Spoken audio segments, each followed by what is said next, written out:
We are living in a volatile political environment.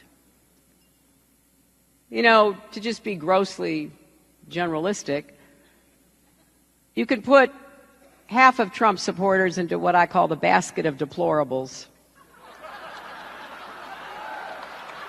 Right?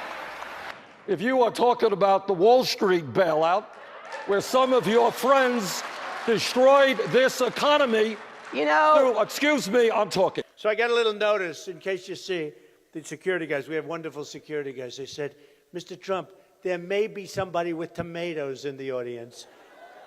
So if you see somebody getting ready to throw a tomato, knock the crap out of them, would you? Seriously. Okay? Just knock the hell. I promise you, I will pay for the legal fees. I promise. I promise. Donald thinks that climate change is a hoax perpetrated by the Chinese. I think it's real. I did not. Science is real. I do not say that. And I think it's important that... Uncivil discourse in politics. You probably know it when you see it, but how would you define it? For some people, that's not so easy. Yeah, okay. Uncivil discourse? Yeah. In what context? Any context.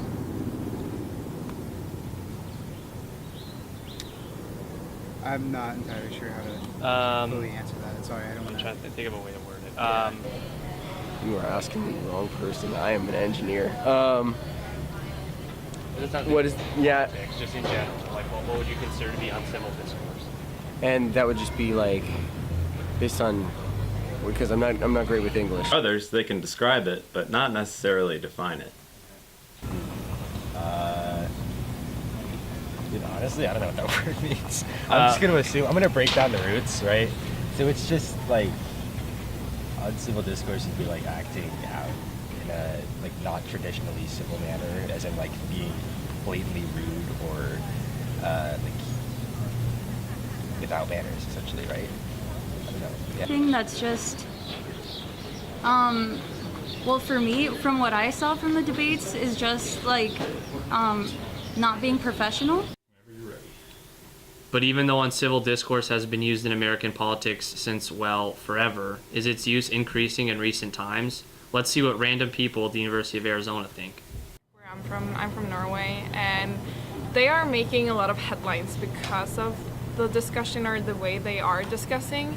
So they are kind of like on the front of our headlines right now because the way they are discussing, how they are wording each other, and how they're going about everything, and being disgusting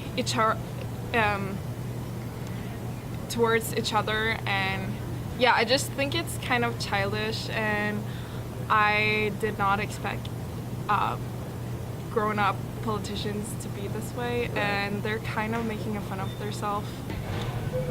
Since this is for a political thing, I'd say I don't want to vote for either of them, but I gotta vote for one.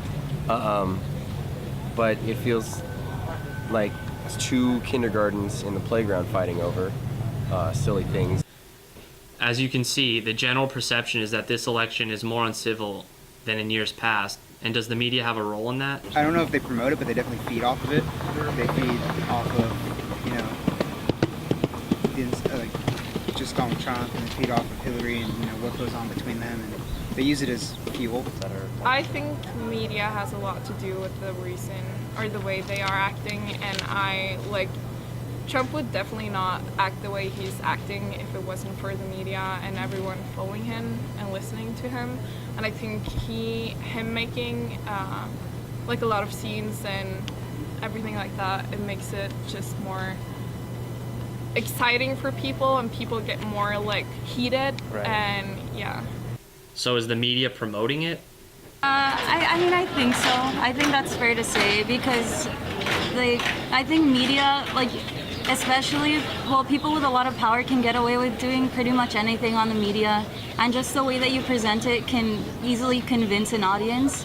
Definitely, because with the primaries, all of the media talked about was Trump and nobody else. And that's kind of what got him the primary nomination, is because the media just covered him and his just childish behavior. Zara Christopher of International Business Times writes, quote, "Uncivil discourse is as old as American society itself. Even the founding fathers took part in uncivil discourse. For example, in 1800, Thomas Jefferson paid a Virginia newspaper to disparage his opponent, John Adams, calling him a hideous hermaphrodite character. Adams' campaign responded by calling Jefferson a mean-spirited, low-life fellow, the son of a half-breed Indian squaw, sired by a Virginia mulatto father. Nicholas Carr of Politico thinks so, writing that, quote, social media favors the bitty over the meaty, the cutting over the considered. It also prizes emotionalism over reason. The more visceral the message, the more quickly it circulates and the longer it holds the darting public eye. Tweet about the 9/11 victims, you get 269 retweets. Tell your opponent to delete their account, over 159,000.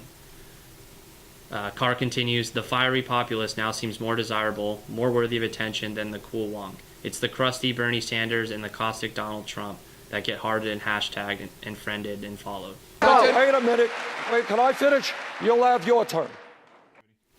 Research from the Kennedy School at Harvard found that only 8% of news coverage in this election deals with policy issues, while 69% deals with other, including coverage of uncivil remarks.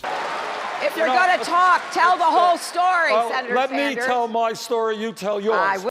More research from the Kennedy School showed that competitive game takes up 56% of news coverage, while campaign process is only 33% and substantive concerns are at 11%. Well, if I could, to set the record straight.